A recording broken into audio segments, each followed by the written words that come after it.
Hello Chain Gang, welcome back to the 4 Chains and another edition of Top 5 Friday. Today's Top 5 is Top 5 U.S. Presidents, and the shout out for this list goes to my friend Omar. I'm going to put up a list here of all of the lists that we originally came up with. This will be the third one on that list we've done. If there is a list on there that you would like to see sooner rather than later, just go ahead and put it in the comments. We usually only plan a couple of weeks ahead of time. Or more importantly, if you have an idea for a list that is not on there, please write that one down. And if we use your list, we will definitely give you a shout out. Let's get right into the list. Top 5 U.S. presidents. There's a lot of lists ranking all of the presidents out there. And the way that my list is going to be different is that, number one, I'm going to have criteria. You almost never see real cogent criteria for ranking the presidents. And what you really just have is a list of the rankings, and then you have brief biographical sketches of each president. That's not really sufficient. They don't say why one guy's higher than the other. They don't say why that person is even in the list that they're, the part on the list that they are. And I think that that's important. The other thing is that they say to rank presidents, but what they're actually ranking is presidencies, because they're only taking into account the period of time that that person was president.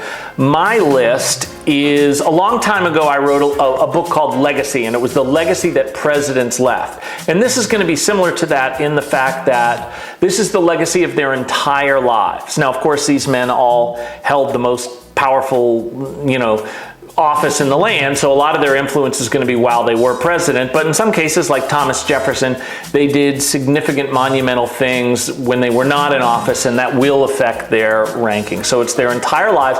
And the other thing, it's influence. You see a list of greatest presidents, and kind of instinctually, humans tend to confuse great a lot of the time, particularly with politicians, with character. I'm not ranking character. If this was a list ranking people's character, Jimmy Carter would be number one. He, no surprise, is not in the top 5 here. And one of the people that is in my top 5, I would rank dead last in terms of if I was ranking them as a character, so as a person. So I don't get that confused. If you do something that seems morally wrong and turns out to have a positive influence, it's that positive influence that counts. If you do something that's morally admirable and it has a negative influence, it's the negative influence that counts. So I'm going to try to make this an unbiased list. I am ranking the influence that that person has had. I think that that's really important, because the United States of America, if you take it from the point where George Washington voluntarily left office, it has had an enormous influence on human history. It became the most important nation on earth. You could make the argument it's the second most important nation there's ever been on earth, other than obviously the Roman Empire. So, the influence these men had on the formation of the country and the acts and influence that the country had, particularly while they were president or after they left office, is very important. Okay, let's dive right into it. Let's talk about Thomas Jefferson. So, I've got him at 5, and I think that that's kind of similar. I think everybody's got him somewhere between 4 and 6. But my reasons are very different from the other reasons. When I talk about these brief biographical sketches, they just kind of list his accomplishments in basically the order of how famous those accomplishments are. And I'm ranking influence. So, like, for instance, the number one thing with Thomas Jefferson is always the Declaration of Independence. He was the primary author. He certainly gets credit for that. It's an enduring document. It's beautifully written, but it is far less important than the United States Constitution. The United States Constitution is the law of the land. It's not like he wrote the Declaration of Independence and everybody's like, what? We need to be independent from Great Britain. Well, let's go to war. That didn't happen. It was actually a declaration of how the country already felt. We were already at war with England, and this was simply a beautiful rendition of how the populace already felt. So, we'll look at another thing, the Louisiana Purchase. Now, he certainly gets more credit for that. I mean, that was a game changer for the United States. It added a significant portion of land. He sent 2 emissaries to negotiate with Napoleon to buy the port of New Orleans because we needed to help our economy with more ports, more supply lines. And they kind of got lucky because Napoleon was out there, and Napoleon wanted to pull all his troops to focus on his European war, and he could use a little cash. So he offered to sell all of France's holdings in the United States, which was the area in Louisiana Purchase, for $15 million. So for less than 4 cents an acre, we had the largest peacetime transfer of land in all of human history. So he does deserve credit for that. Some critics would say, hey, it doesn't take a special president to agree for this incredible bargain. Everybody would have taken that deal.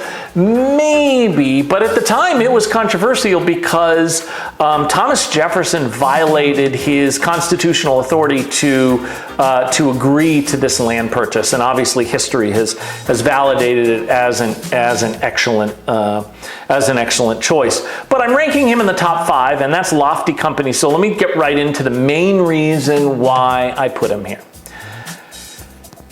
Thomas Jefferson wrote the Statute of Virginia for religious freedom.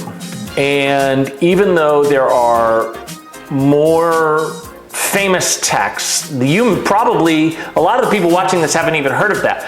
They've probably heard of the 95 Thesis written by Martin Luther, or a letter concerning toleration written by John Locke, and those things did precede it. But I would make the argument that the Jefferson writing the Statute of Virginia for religious freedom is a more influential document. I would say considerably more influential, and let me tell you why. Number one, 95 Theses and a letter concerning toleration, those did argue for religious liberty, but kind of what was considered religious liberty at the time. In other words, it didn't include being tolerant of all religions. It would, one of them excluded Catholics and the other one excluded Jews. Let's put it this way. If you're writing something about tolerance and subsequent to that writing, Hitler winds up quoting the document that you wrote, it's probably failed and certainly was flawed here. The difference is, Jefferson's document wanted toleration of all religions. I talked to a history teacher about this, and he said, well, there were a lot of people working for that. George Mason was trying to get religious liberty as part of the Virginia Constitution at the same time. That's true. But the difference is George Mason's, his proposal was still involved the government controlling religion, building churches, the government declaring which religion is the major religion, and lesser religions would be tolerated, but it wouldn't be a crime punishable by death or banishment, which is how most of the world would punish that infraction. However, it also included the thing that, lesser religions will be tolerated unless the powers that be in the government decide, not this one, and they have the right to banish a religion if they decide it's a good idea.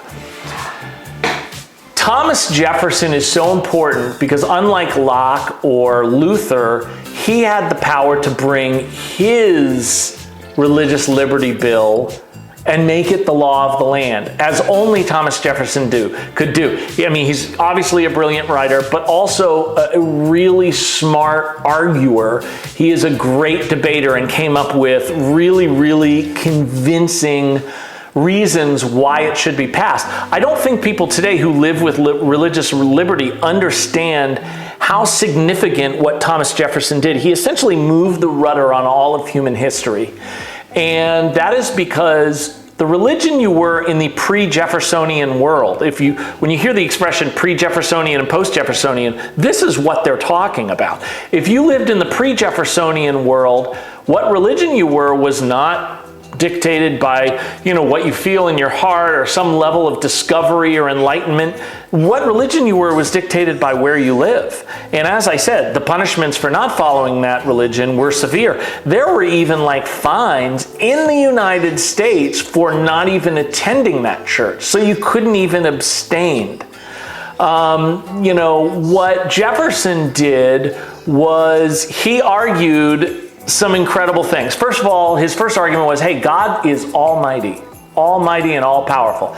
That might be a more difficult sell today, but back then, no, you would get 100% agreement that God was almighty. And then Jefferson pointed out that God obviously has it in his power. If there was some doctrine that he wanted people to follow when worshiping him, he could obviously make everybody follow that, and he has neglected to make that choice. So if God doesn't feel compelled to force us, to compel us, I guess is a nicer way of saying, to follow a certain doctrine, maybe we shouldn't. And so that was the philosophical end, and then Jefferson tackled the legislative end. He's like, listen, every single previous nation has decided for their citizens what religion they should be. And every single one of those nations has eventually fallen in some religious-related war. We don't want to ever fall. So why would we build in the reason that all of the previous powerful nations have fallen? And then he would say there's also a problem with governments having to enforce religions, because in order to do that, historically, governments have had to do things that will fly in the face of the doctrine they're trying to push.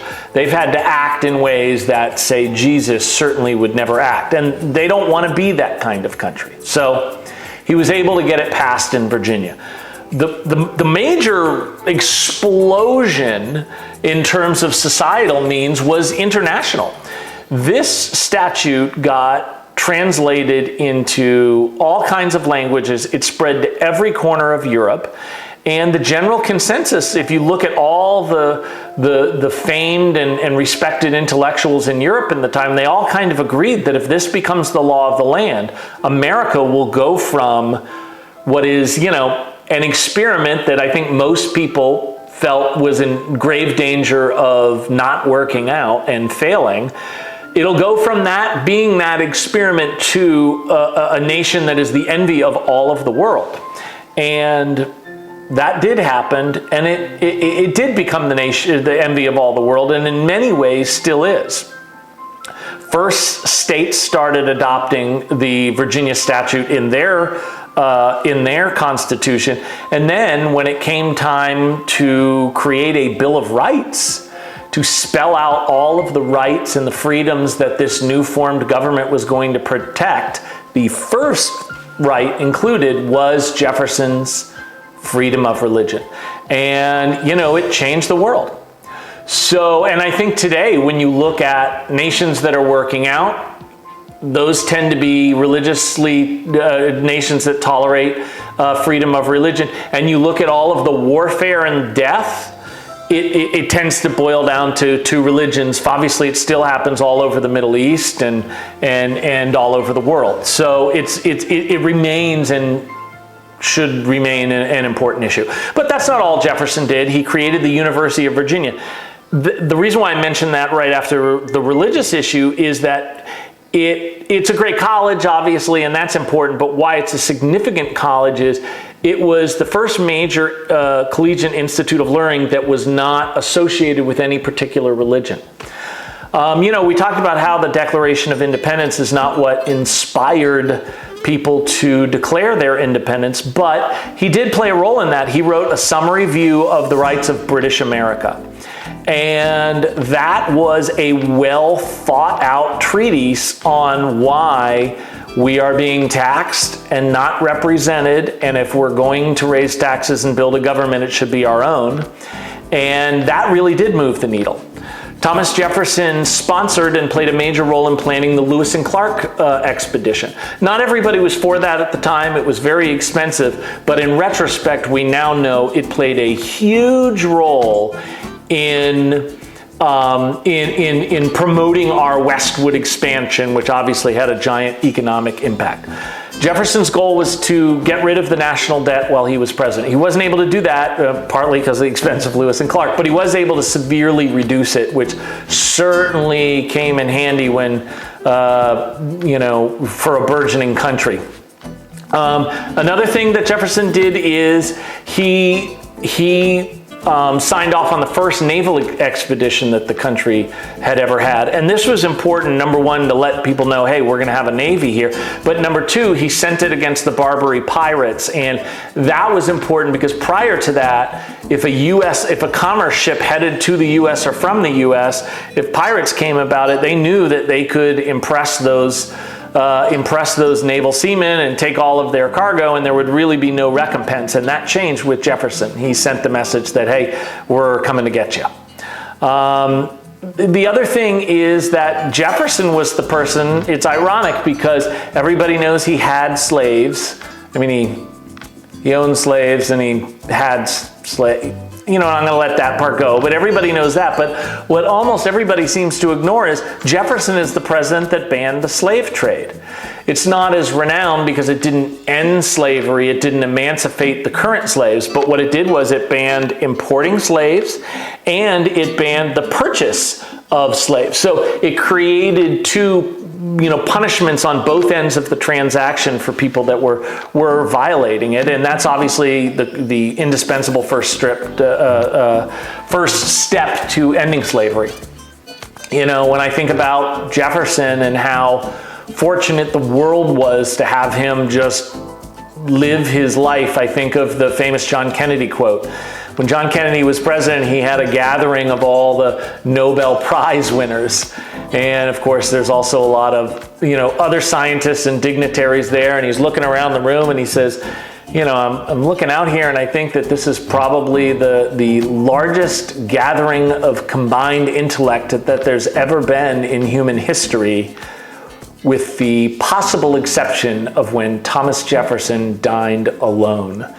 And it is really the only quote that properly puts his influence into perspective. Okay, number 4, I just want to remind you of something. And I want to remind you now, because when I trial balloon this list by groups of friends, all of the groups were unanimous in being upset at how highly I have this person ranked. So I just want to repeat, I am ranking influence. That is it. I'm not ranking character. And the person at number 4, if I was ranking character, I would rank dead last. So I want to be clear about that. I am only measuring the impact that they had. And so I just might as well pull the Band-Aid off. Number 4 is James Polk. Take it easy. Okay, stop. No, don't break your computer. Do not unsubscribe. Okay, how about this? Just give me a minute to explain, and at the end of the explanation, you won't all agree, but at least you will see where I'm coming from. Okay. So James Polk, not a good guy. One of those guys, there's a lot of examples of why, but he's one of those guys who was like deeply, deeply religious, but also like super, super racist. You gotta love that combination. The main knock on his character is his despicable, corrupt, lying, just absolutely unforgivable instigation and persecution of the Mexican-American War. Let's first talk about the instigation. So he knew that the country was in no mood for a war. That was not something anybody wanted. But he had his goals. His goal was to double the size of the country. And this was step number 1. I know, step number 1, yeah, okay. This is the first move. Why don't I just say that? He sent 4,000 troops to protect the negotiators. And the negotiators were going to Mexico, and they wanted to give them $25 million for the California territory. And they were going to also take Texas in exchange for forgiving their $3 million debt. Well, unfortunately, $25 million is a terrible deal for California, and they did not actually owe us $3 million. That was a manufactured, ridiculous premise. So they were not anxious to show up at the negotiating table with those being the terms. So then what we did is, I guess just to nudge them a little bit, we moved from what we proposed to be the southern border of Texas into actual Mexico, and they understandably felt they were being attacked and fired back. Well, that's what Polk wanted. Back then, very few congressmen, actually I'm showing none here, had CNN or any news channels, and so this gave Polk an opportunity he would not have today. He just flat out made up a bullshit story. Okay, now people are angrily typing, they still do that today. Okay, fine. But he went to Congress and he announced the tragedy of the attack, that Mexico had declared war on us, that we had incurred tragic loss of life during a good faith negotiation. It was all bull, of course. We attacked them. We suffered 11 deaths. They suffered hundreds of deaths. But of course, when this was the only information you had to go by, everybody kind of voted, not everybody, but most people voted for war and approved it, and now he had what he wanted. Obviously, we were in a position by then to successfully carry out this war, and when Mexico had to surrender, we had the Treaty of Guadalupe Hidalgo, which was not very advantageous. We still got Texas for forgiving them the $3 million that they never owed us, but instead of paying $25 million for California, sorry, I'm scrolling, I'm not using a lot of notes, but I don't want to forget any here. We paid $15 million for Arizona, Colorado, Nevada, New Mexico, Utah, Washington, and Wyoming, in addition to Texas and California. Pretty darn good deal. So, you know, the only positive thing about how he handled the war was he set a precedent for presidents being the ones administrating in charge of the war. Okay? In other words, he really was both the president and the commander-in-chief. And all presidents followed that example, and that turned out to be a very good thing. Obviously, morally, it was horrible and corrupt, but you just have to acknowledge as a historian that it turned out to have an enormous positive influence. That combined with all the other things Polk did, wrong or right. First of all, he in addition to those states, he created, you know, Iowa and Wisconsin as states. And then he went to Great Britain to negotiate for having Canada, the United States would go up to the 49th parallel, and then they would have everything above that. Canada was in no position to go to war, but they made a lot of puffing their chest out actions.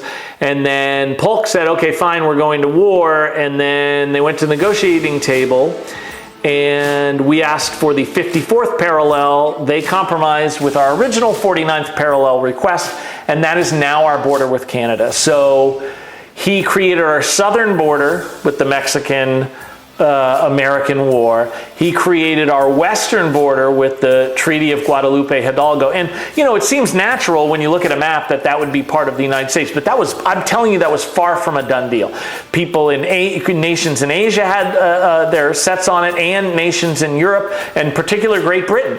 There's obvious reasons why it's financially advantageous to have the west coast of what is now the United States, and everybody wanted it. And Polk's the one who made sure it was to us. And then, of course, he created our northern border with Canada. So he more than doubled the size of the United States and created the United States as we see it today. And that was so transformational because that made our economy from sea to shining sea. We are literally geographically, you know, in better position to take advantage of that, our borders economically, than any other nation in the world. So it was just a game changer. He did some other things in his just one term as a presidency. He lowered tariffs like he said he was going to be. He knew that the economy would expand with his plan, and he wanted to make goods more affordable to citizens of the United States while also improving relations internationally for doing so. So that turned out to be a win. He created the independent treasury of the United States, which is now the Federal Reserve, to shore up our economy.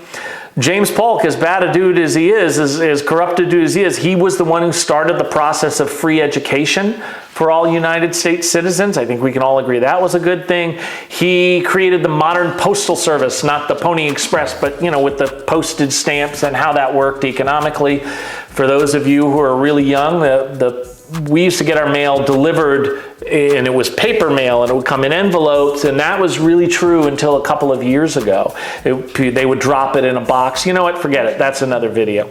Now, the last thing I'd like to say, which is a big criticism of Polk, is his wife was the one who banned dancing from the White House, and that she made it a religious issue, and then states and communities across the United States had also started to ban dancing.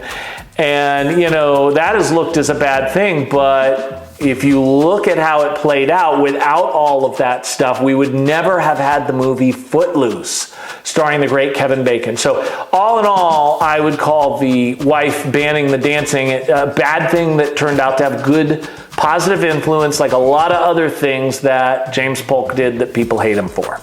Okay, number 3 is Teddy Roosevelt. Teddy Roosevelt is probably the most talented person that has ever held the presidency, and he is also the toughest to rank. And I'll talk about both of those extensively.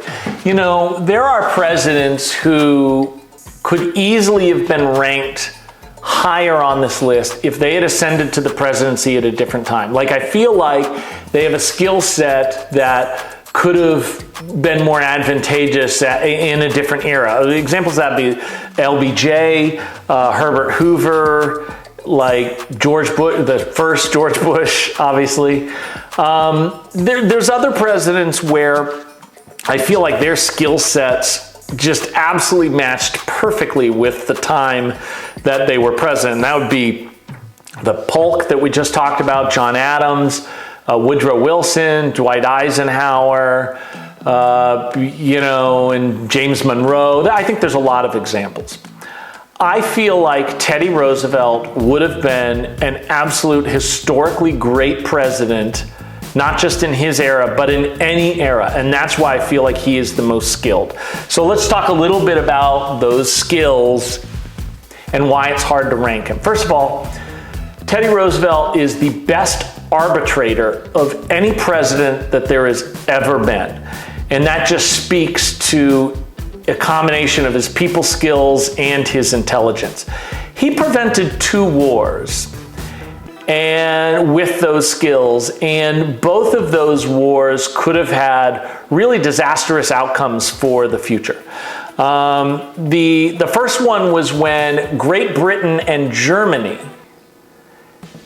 had a conflict with Venezuela. Now think about just how dangerous that is at the turn of the century. What if Great Britain and Germany would have come out of this situation as allies? I don't think that would have happened, but it could have, and that would have been bad. But Teddy Roosevelt was focused on a different threat. Venezuela owed these countries a combined $62 million, and they had $0 million.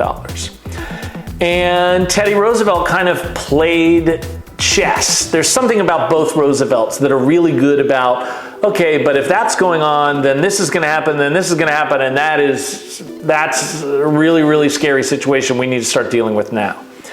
And this was one of those situations because he started thinking, well, they don't have money, so how are they going to pay these guys back? Well, the only way to pay them back is land. Now, he had reason to believe that Great Britain was not in a position to really need a Latin American stronghold, but Germany certainly did. And we know now that Germany absolutely wanted that stronghold, and that was the whole purpose.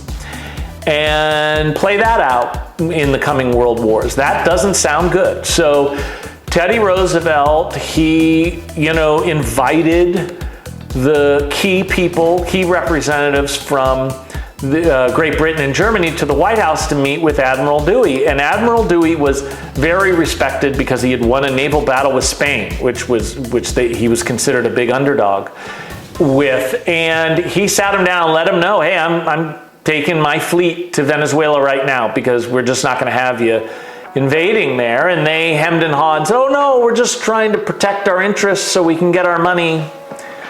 We know now that the plan for Germany, and we didn't find this out, and Teddy Roosevelt got no credit for this because we didn't find it out till 70 years later, that their intention was to get that Latin American stronghold and build towards an invasion of the United States at Gardner's Bay in New York. We have a lot of specifics of it. But the difference is they never got that stronghold because of Roosevelt, and that attack never happened. If Great Britain and Germany would have been allies during that attack, there's no chance we win that war, and the whole, path of humanity is different. And like I say, he didn't get any credit for that. And there's another situation he didn't get any credit for because he couldn't have gotten it done and also gotten credit. It was when France and Germany, this time they weren't teamed up, they both were looking for a North African stronghold. They were both looking for Morocco. And Teddy didn't feel like he could play a very public role, but he did know what the solution was. He did know that he needed to get a solution where it was not Germany there. So he went to Germany's main ally, which is Austria, and he gave them a proposal and says, hey, I can't go to Germany with this, but you could. And Austria would be considered among the top tier of nations if they negotiated this peace. And he called it the Austrian proposal, even though, of course, somebody from the United States of America had written it. And Austria bought it. And then he went to the Kaiser in Germany and says, hey, I hear Austria's got this great proposal, and boy, it's going to make Germany the most respected and powerful nation in the world. And they bought it. So these were two huge accomplishments. Imagine today, any of our recent leaders of your lifetime, imagine them pulling off this kind of accomplishment. It sounds unlikely, depending on how old you are and how many leaders you have to choose from, but try to add on accomplishing this and not taking any of the credit. Now, what Roosevelt did get credit for as an arbitrator was the Portsmouth Treaty that settled the war between Russia and Japan, the Russo-Japanese War. He was able, because they already were at war, he was able to sell himself as an arbitrator on humanitarian grounds. Of course, a war's going on, people are dying, let's stop it. But in reality, his motivation was a military motivation. The thought of Japan or Russia winning that war and controlling both territories just was absolutely untenable for reasons I probably don't have to explain. But it was a delicate situation because Japan and Germany at the beginning, and Russia, at the beginning of that war were both more powerful than the United States. So letting the war go on for a while they spend a lot of money, while they, use up a lot of military hardware and, of course, losing, soldiers. Strategically was not the worst thing. But then Japan just started racking up victories and Roosevelt stepped in. And it was very delicate because first he had to bring them to the negotiating table, which is tough because in Russia and Japan, there's a lot of losing face is a huge thing. So he had to make it clear that he was the one that was proposing this. And then he had to negotiate it in a way where they both look like they're both saving face and doing the best thing for the world, and he was able to pull it off. And he was awarded with the Nobel Peace Prize, which is funny because George Washington, Henry Lee has that famous quote about George Washington, first in war, first in peace, first in the hearts of our countrymen, or whatever it is. That's actually technically true of Teddy Roosevelt because he won the Nobel Peace Prize, the highest prize in peace, and he won the Congressional Medal of Honor when he led his Rough Riders up San Juan Hill and won that battle. So potentially he has the most prestigious Peaceful Award and the most prestigious War Award. So pretty impressive. I would say that the thing that Roosevelt gets more credit for is doing more than any president other than George Washington to pave the way for them having great influence and accomplishments. And let's talk about some of the ways he did that. He paved the way for presidents to settle labor disputes when he settled the mine workers dispute. The thought that there would be no coal for winter would have been an absolute disaster, and Roosevelt stepped in and he was able to settle it. And presidents have continued to do that since. He paved the way for presidents to protect their citizens. Roosevelt was a genius. And so with the Industrial Revolution, one of the dangers of it is that we go from people essentially just eating all their food as fresh food off of farms to mass production of food being an economically viable system. However, in the mass production of food and other things, in the mass production of anything, there's always shortcuts you can take to save money. And a lot of time, those shortcuts could be very dangerous. And so he passed a bunch of bills. He passed the Food Safety Act. He passed a bill that regulated the transportation of medicine. And he also did that for liquor. And all three of those things could be really, really rolling the dice, dangerous things if it weren't for Roosevelt. He paved the way for racial equality. He named Oscar Strauss to his cabinet. That was the first, person of Jewish descent to be, at a cabinet level position. He invited Booker T over for the first official time an African American had dined into the White House. I don't have time for this, but please Google Minnie Cox. That is a great story about Minnie Cox, who was an African American postmaster general and was doing a fantastic job and incurred the enmity of the whites for her success, and Roosevelt stepped in, and it was just awesome. So please Google that story. Roosevelt settled the Alaskan boundary in a way just really, with Russia, that just really was advantageous to us. We got the land, we got the oil, it was a win-win. He is most famous for paving the way for presidents to deal with monopolies.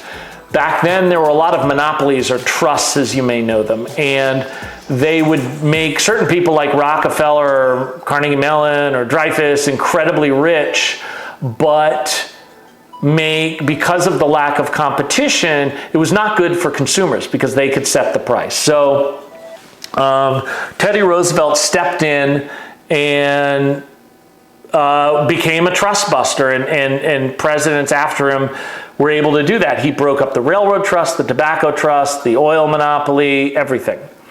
One of the great economic things he did for our future was the National Reclamation Act. It was essentially an irrigation act. It took kind of the dusty, dry West and built a series of aqueducts and dams and waterways that would make it productive land.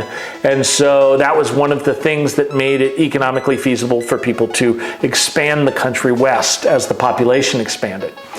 He paved the way for presidents to protect the environment long before the general public was behind that this was a good idea. He protected 172 million acres of forest. He created 5 national parks and lots of game preserves and stuff like that. The thing is, Teddy Roosevelt, who you might gather is also my favorite president, his philosophy was speak softly and carry a big stick. That would be amazing if we could get a leader who felt like that again today, because they're the opposite. Today's leaders like to speak really, really loud and carry a really small, ineffective stick. Please, somebody use technology to bring back Teddy Roosevelt, and we could just, make him president again. Okay, number 2 is the other Roosevelt, Franklin Delano Roosevelt. Now, he is usually ranked above Teddy Roosevelt, mostly because I believe that, presidents who are president during a major war, if that war turns out to be a positive thing, it really elevates their status among the greats. If you look at like George Washington, FDR, Lincoln, they're almost always the top 3, and it's because they were presidents during successful wars. I think that's why Woodrow Wilson is also ranked very highly in addition to Truman. Teddy Roosevelt is different because it's so much harder to evaluate somebody who prevented a war, and he prevented a couple of them. So, and then ended a third. But I agree that FDR should be ranked higher. Although I'm going to start with the argument as why maybe he shouldn't. One is the internment of the Japanese. Later on, when I learned about this, I just couldn't believe that I had not learned about it in school. I don't understand why it has been scrubbed from the pages of history. I guess psychologically, it wasn't as bad as the Holocaust. I mean, we rounded up a race of people, but we didn't kill them, we didn't starve them, we didn't torture them, we didn't do medical experiments on them. And also, we've successfully branded it as internment. I mean, we're putting them in a place with walls and fences, and they're not allowed to leave. That seems like imprisonment to me. But let's give a little background of what was going on, and maybe there's some understanding as to why he wasn't pillared in his popularity for this. First of all, it started with J. Edgar Hoover. When J. Edgar Hoover wasn't dressing up like a woman, he was, not that there's any, oh man, I have to edit this out. I just mean it to be funny because he was just such a ruthless guy, and the fact that he dresses up like a woman when people aren't looking, I felt kind of ironic. Not judging anybody who dresses up like a woman. But when he wasn't doing that, he was putting together a list post Pearl Harbor of 770 Japanese citizens that he was not entirely comfortable with. And when he brought this to FDR, FDR said, hey, this is America. These people are citizens. They have rights. I'm certainly not going to punish an American citizen, regardless of where they were born, without due process.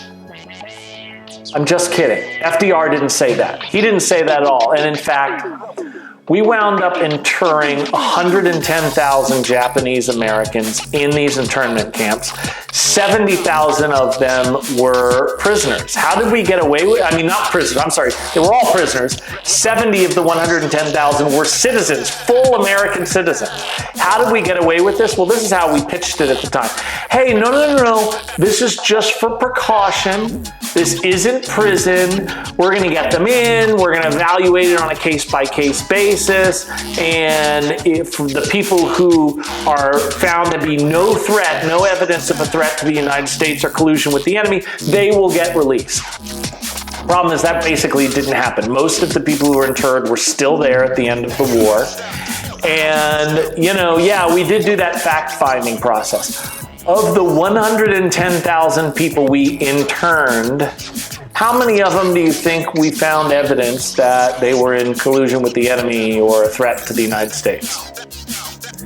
If you need to get your calculator out, carry the 1, divide, hit the percent key. Yeah, I'll save you some time. It was 0. 0. None of them. That was not part of Japan's game plan, was to have moles in the United States, and so it never had to happen. One thing FDR gets credit for was that he saved 10 to 15% of the Jews that were living in Germany by allowing them to emigrate to the United States. That's a good thing in isolation. It doesn't give him an elevated part on this list because when judging who to let in, he used the lovely J. Edgar Hoover's immigration standards, which made sense when they were created because it was the Great Depression. A third of Americans were unemployed. Obviously, any jobs that come up, we want to give them to Americans to save ourselves. But now, well, unemployment was essentially zero. Zero. And we should have relaxed the immigration standards and saved a lot more people. So, given all of these things, why am I ranking FDR so highly? Well, the reason is because of my criteria. It's not just what you accomplished, it's trying to decide whether other presidents could have accomplished those things. And I think that the skill set and effectiveness with which FDR handled first the Great Depression and then World War II was just so immense and so involved. I feel pretty strongly the only president we could have put in his spot that would have done a similar job is the other Roosevelt. So first, let's talk about that. You know, you see this on the news, people talking about, hey, are we headed for a depression? Or people tend to confuse economic downturn. One of the things you hear on the news a lot when the economy is bad is not since the Great Depression. I don't think people really realize there's a big difference between the economy going into recession and a Great Depression. Let me give you an idea with a few facts. I said 33% of people were unemployed. 9 million people, which is a huge percentage of the population back then, lost their savings because their banks closed, they had no cash, and there was no way to recover that. So you can say to yourself, oh, well, just start your own business, pull yourself up by the bootstraps. No. 95% of capital financing disappeared because the rest of the people that didn't lose the money that was in the banks took their money out of the banks. And so there was no money there to loan people to start business. Employers, I mean, U.S. Steel, one of the biggest employers in the United States ever, percentage-wise, had 225,000 employees, but there was no reason for U.S. Steel to exist because money wasn't being loaned, nothing was being built, and they went from 225,000 employees to zero. Schools were closing because there was no money to pay the teachers or keep the lights on or anything. During the Great Depression, 1,000 schools closed just in Georgia. In the United States, 1,000 homes were being foreclosed every single day during the Great Depression. And then FDR got elected. From day one, he started completely changing things.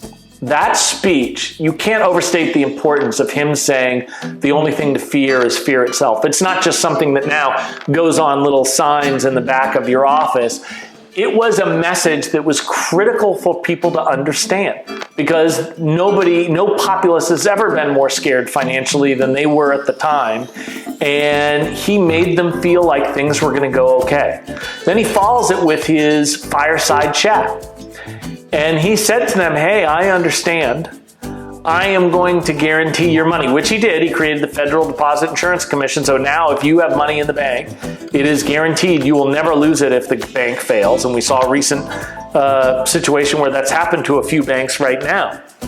So he told them, get your money from underneath the mattress, from in the hiding crawl, from in the hole in the wall, and put it back in the banks. We need it to restart this economy. And people did it. People listened to him and did it.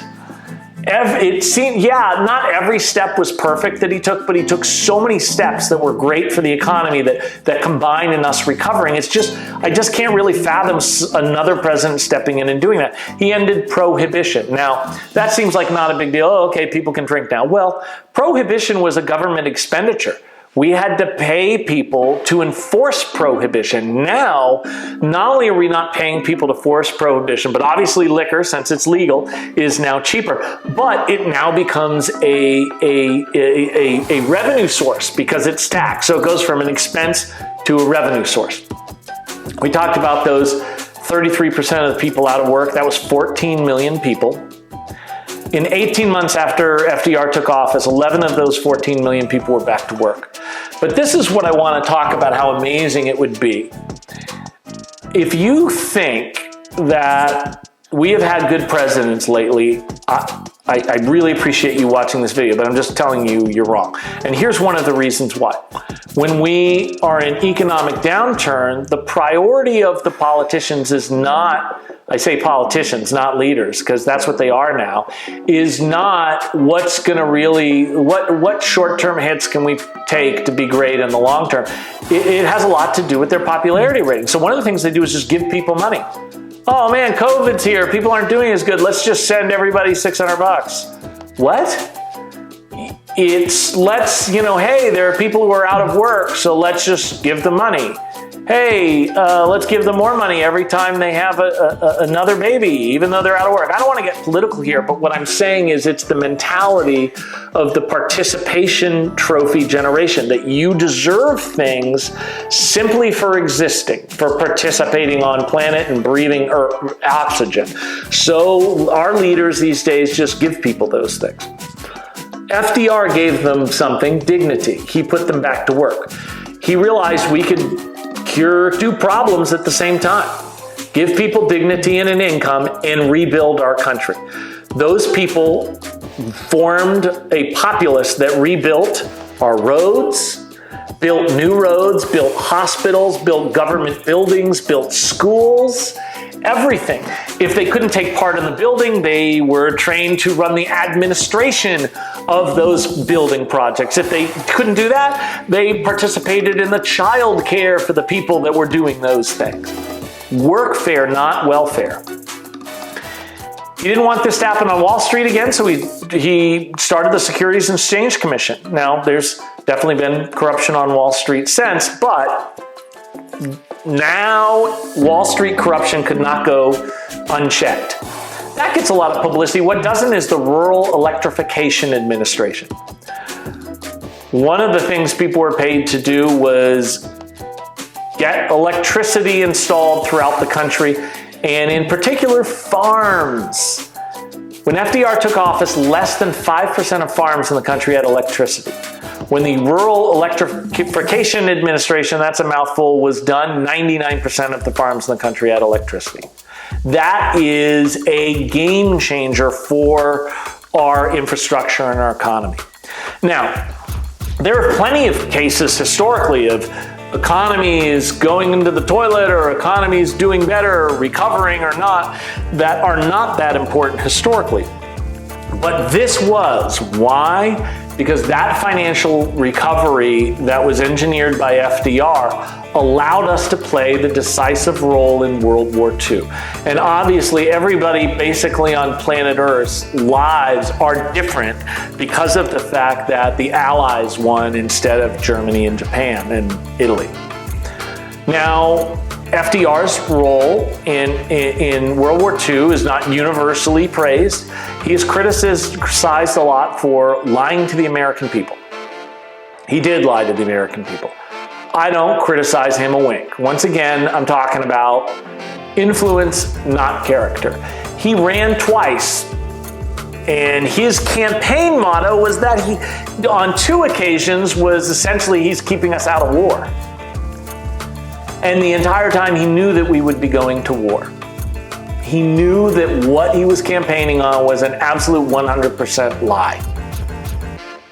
He proposed Lend-Lease as a way of keeping us out of war, which Winston Churchill called the Lend-Lease bill the most successful piece of administration in modern history. It gave Great Britain, who had, of course, used all of their money on their persecution of the war, it gave them the military hardware to continue the war, allowing them to kind of pay us later type thing. Roosevelt did that as a way of keeping us out of the war, knowing that all it was doing was allowing Great Britain to survive until we entered the war and could play the decisive role. For that same reason, he, pushed through huge increases in defense spending, right? Not the War Department, the Department of Defense. That's the reason for that change. He was saying, hey, we could get attacked by Germany and just like they are, or maybe even Japan. So he was able to build a huge military industrial complex, as Eisenhower would wind up saying it, for defense, knowing that it would be offense. And then, of course, the Japanese attack Pearl Harbor, and we pull off our Clark Kent outfit and show our Superman outfit and go over there and kick ass.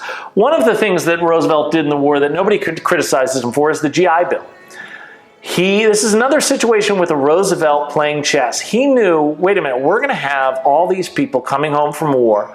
A huge portion of them, if they would not have enlisted, would have been in college learning a skill. So the money was to either train or educate all of these soldiers to be able to contribute into our economy. And economically, the economic success of the 50s, particularly the late 50s, was a direct result of this GI Bill. It was absolutely transformative. And one other thing I want to mention is polio, other than obviously Jonas Salk. FDR deserves more credit than any other human, including Bill Gates, for the fight with polio, the awareness, the March of Dimes. There's a reason why Franklin Roosevelt is on the dime, and there are a lot of reasons why he is number 2 on our list. Okay, so we are coming to the end of this list, and as I said, there are only 2 rankings of over 40 presidents that I'm absolutely positive that I have them in the correct position, and that is the first position we will discuss now and the 6th position, which I will touch on later because I think it's a president that most people feel should be in the top 5. So I will address that after this. But number 1 is George Washington. The primary overall reason is that if you live on planet Earth right now and you consider yourself living in a free society, the single individual that you have most to thank for that freedom is George Washington. George Washington played the most critical, indispensable role in creating a country, a government that was elected by the governed, that granted and protected all of the freedoms and rights that we consider essential for freedom today. No country like this had ever existed before, and as crazy as it is to think about, it is entirely possible that without George Washington, no country ever would have existed like this. You know, it sounds like it's not right because in popular plays and, you know, in particular movies, there are certainly many great figures that have been shown on screen fighting for freedom. You've got, you know, Henry V, we few men, we few band of brothers. Very inspiring. You've got, of course, William Wallace and Braveheart. You can take our lives, but you can never take our freedom. I mean, you all probably said it with me, except it wasn't freedom that those guys were fighting for. I mean, it was more just like, hey, we want to be independent from some different country, but it wasn't freedom. Can you imagine if somebody had gone up to Richard the Lionheart or Henry V or William Wallace or Robert the Bruce as they were giving an inspirational speech on freedom and said, whoa, freedom? You mean like we're free to elect our leaders? All the people are going to get together and decide who is going to be our leader as opposed to just somebody who was born to it? By freedom, you mean we can be whatever religion we want to be? By freedom, do you mean like we can write about whatever we want and express whatever feelings we want in public? That speech would have been a lot shorter because 5 seconds into it, those people would have their head cut off. It wasn't freedom, it was independence. Freedom as we know it today was essentially created by George Washington. And we're going to talk about the various steps and roles that he played that created that freedom. And the first one is he was the only successful general of the Continental Army. People talk about Benedict Arnold. He had some success, but Benedict Arnold was not a general, and you know, things turned out not great with Benedict Arnold. He kind of, his overall influence was probably not great. People who are ranking military generals normally and understandably put people like Alexander the Great or Genghis Khan ahead of George Washington, and they should in terms of the impressiveness of their accomplishments and the land that they conquered. But remember, what we're talking about is influence. If you talk about the actions of someone leading a military and the influence of those actions, the only people you can compare to George Washington, because what he did has turned out to historically be much more influential than what Alexander or Genghis Khan did. You really have to look at like Muhammad uniting the Muslim empire, Shi Huangdi just uniting the Chinese empire, or obviously Augustus Caesar creating the Roman Empire. Those are the only comparisons.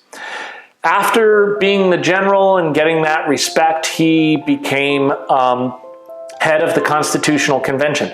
There are some like texts, kind of mass media texts that don't really dive into the facts too deep, that tend to give the impression when you read these books that George Washington's role was far below other patriots like John Adams and whatnot. But the people that were there universally agreed that George Washington was maybe the only dispensable figure and the most important person there. And I'm going to talk real briefly about why. Number one, he made sure it happened. This is kind of a tough sell. These days when it's just every individual and every state and every country is kind of looking out for themselves, you got to think about what George Washington was asking them to do. States like New York and Massachusetts, particularly because of their ports, were so much richer and more powerful than the other states. They have to get the powerful states to agree to dilute their power just so that you can increase the power of a nation as a whole. That's not an easy sell. I mean, you have industrial states versus farming states. You have slave states versus non-slave states. You have port states versus, et cetera, et cetera. He had to get them all together. That was impressive. And then once they get there, I might have been the only person who wouldn't have stayed. There was no air conditioning in those rooms. So they're wearing those friggin' outfits. Have you seen the outfits that they wore? It was not like a Sweet 4 Chains shirt or an awesome Styx concert shirt or something like that. It was, outfits, pantaloons, stockings, stuff like that. It must have been terrible. Plus, they're in a room with competing ideas and getting into these big arguments over these huge issues. And they didn't leave. And that's because of George Washington. I mean, just to put it simply, nobody was going to leave a convention, a constitutional convention that George Washington was the lead of. Now, granted, as the head of the Constitutional Convention, he wasn't really the person that was supposed to be making the arguments. So the records of it make it seem like he wasn't as active a participant, but everybody at the time agreed that he was.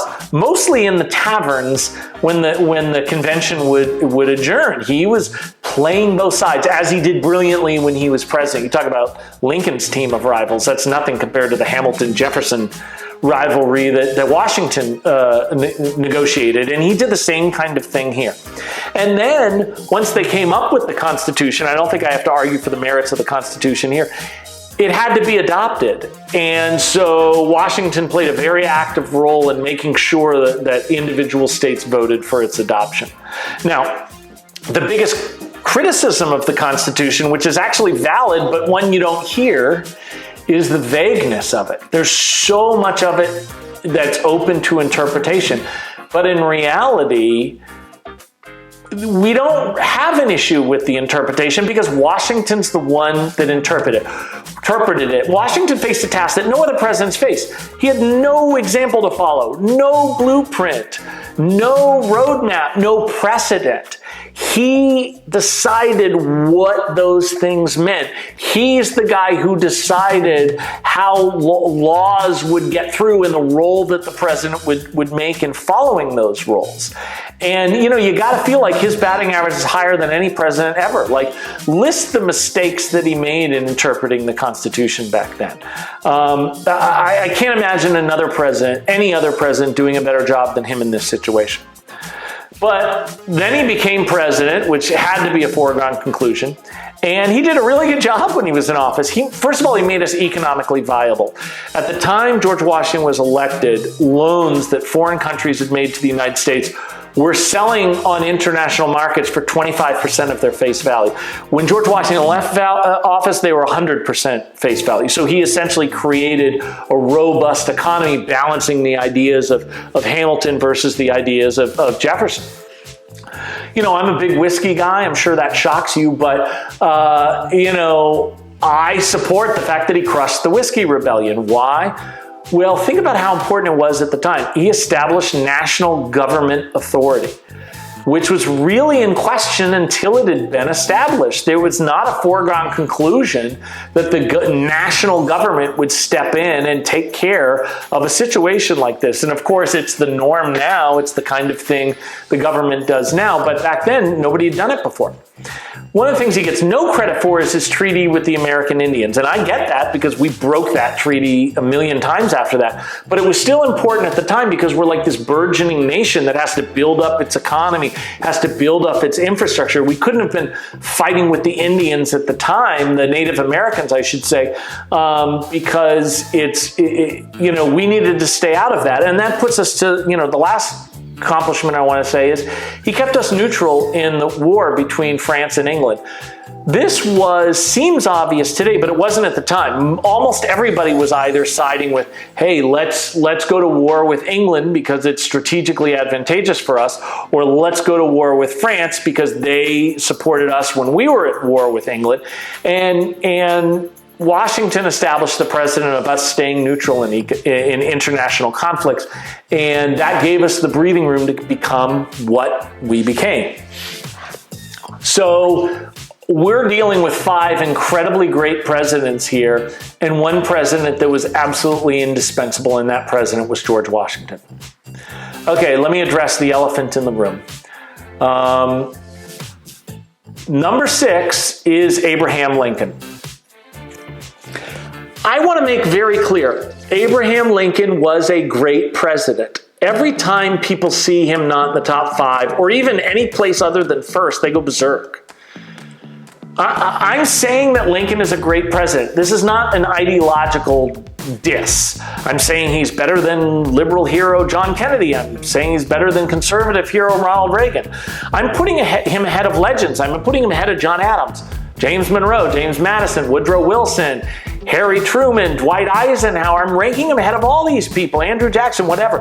There have been, in the past, decade or so, there's been a lot of comparisons between Donald Trump and Abraham Lincoln. And in all of those comparisons, Trump comes up on top. Now, granted, it is Trump doing the comparing, and so that has to be a factor. But I've seen him say better than Lincoln in a million speeches, and I've never heard anybody in the audience yell out, hey, that's a bit of a stretch, isn't it, Donald? I've never heard that, so there must be some legitimacy to it, but not in my book.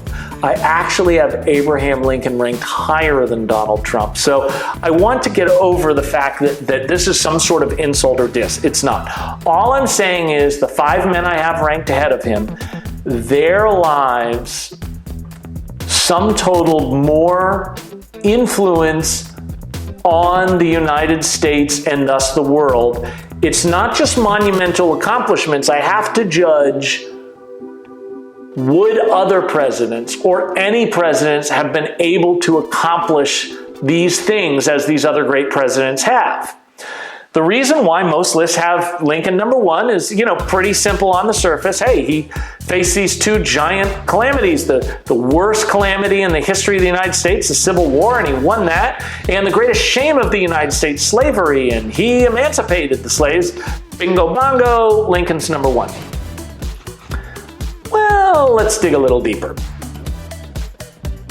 Are those accomplishments that it's likely that the men we've talked about today or other men could not have accomplished? Certainly winning the Civil War is monumental. But let's look at it a little deeper. President Lincoln's election is what precipitated the southern states seceding from the Union, making war a necessity. I'm not saying it's Lincoln's fault, but is there a way he could have used different verbiage during the election? Is there a way he could have proactively issued a paper and had it distributed to all of the states in question? I don't know, but he certainly didn't convince them that he wasn't going to do something that was going to end their way of life, and they seceded. When it comes to the war, I'm not going to, there are people who do 12-hour videos dissecting the strengths and weaknesses of Lincoln during the Civil War. I'm only going to briefly hit on a few. Obviously, there was some strength. Him championing Ulysses S. Grant was absolutely critical. This seems obvious, but his cabinet was coming to him and saying, hey, we're shipping crates of whiskey to him, and every night he goes back to his tent and gets drunk with his fellow officers. And Lincoln's reaction, instead of demoting Grant, which is what his cabinet wanted, was to say, hey, let's get a case of that whiskey and send it to all our generals, because they're not fighting and he is, and he's winning. One of the things Lincoln did a great job, which was very important, was keeping Great Britain out of the war. It doesn't seem like they would side with the South, who was on paper a lot weaker, but the South was the area that was providing Great Britain with cotton, and that was the most important export of the United States to Great Britain. But Lincoln was able to keep Great Britain out of the war, and that's obviously a game changer, and he was able to keep the North together when the war started to become unpopular. Granted, it was unpopular at a time when the North had turned the tide and seemed to have huge advantages, but that was when the massive loss of life and the draining of the United States Treasury was becoming a big issue. And Lincoln was able to keep the North together, and that's important. Weaknesses, we can talk about little strategy ones, but the big ones are he should have recruited a lot more from the beginning. On paper, we had a big advantage, but he should have felt more of an urgency that even though on paper we should win this war, how quickly we win this war is important. And if he would have recruited more soldiers at the beginning, which subsequent events proved he absolutely easily could have, at one point when he really hit the gas for the recruiting, we didn't even have the infrastructure to process these recruits. There were so many of them. But if he could have gotten a lot at the beginning, we could have taken Memphis. One of our big advantages in the war was transportation hubs. If we could have cut off Memphis and had that not used by the South, it could have shortened the war. So bottom line is I feel like Lincoln deserves credit for winning the Civil War. But if you had Teddy Roosevelt or George Washington or FDR or Dwight Eisenhower or, on and on and on, would we still have been able to win the war? I would suggest reading Why Nations Fail. I would suggest that for anybody. It's a fantastic book about economics, but you can copy and paste those principles into the Civil War. The South was an extractive, slavery-based economy. The North was an industrialized, incentive-based economy. And throughout the history of mankind, extractive, slavery-based economies always do worse than incentivized, inclusive economies. And that was already showing its teeth in this battle. The North had twice as many people. The North was considerably richer. We had considerably more tools of war and the capability to resupply those tools.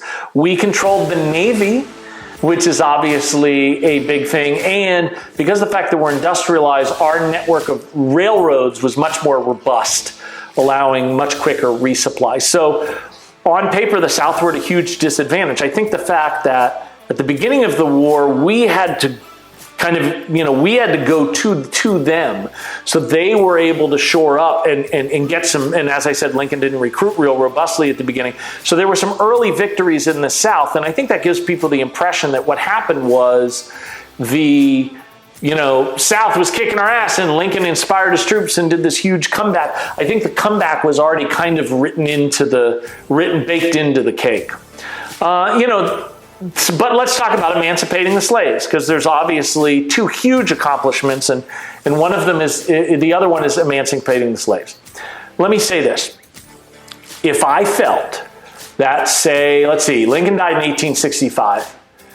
So say 50 years, so 1915, let's say, if I felt like if Lincoln had not been elected president, we would still be an extractive, slavery-based economy for 50 years, which is not that long a period of time. That's kind of nothing on the historical importance scale. But of course, that runs into World War I. If I would thought that would be the case, and Lincoln's the reason why we're not, then I would definitely have Lincoln in the top 5, just not sure where. But I think that is an insane premise. I mean, think about it. Everybody was getting rid of slavery. The Industrial Revolution made it very, very clear that slavery-based economies didn't work. Right before or, right after and during the Civil War, France ended slavery, Spain ended slavery, the entire British Empire ended slavery. And the thing about them is that all those countries did it without warfare.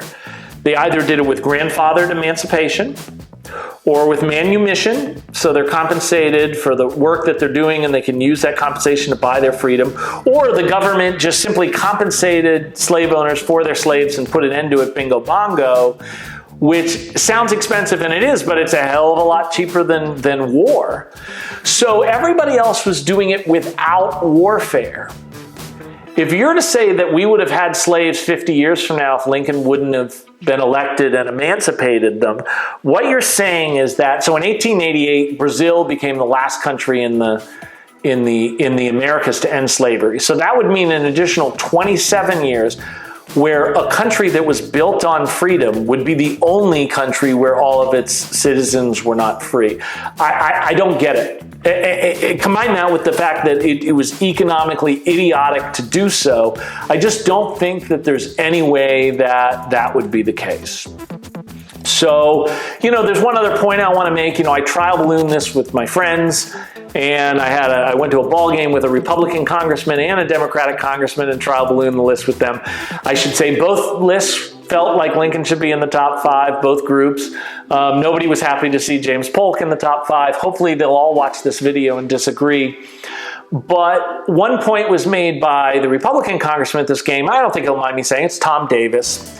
If you live in the Northern Virginia area, hopefully, regardless of party, you respect what a great congressman Tom Davis was. He felt Lincoln should be ranked higher than I ranked him, but his big diss on Lincoln was that Lincoln's worst thing that he ever did was chose the wrong vice president. He chose a vice president based on trying to get elected, and it was not considering whether this person would be a good president if they had to ascend to the office. And his vice president turned out to be what most people think is either the worst or second worst president who has ever held the office. So do you think that that dings Lincoln? I'm not including it in my list because it wasn't my thought, it was Congressman Davis's thought, but I want to know what you do think. Even if you're mad at me, it's okay. Put it in the comments. What do you think the list should be? What mistakes did I make? Did I make any errors in what I said? But also, what list do you want to see next week and the week after that? Thank you so much for taking the time, and I'll see you next time on the 4 Chains.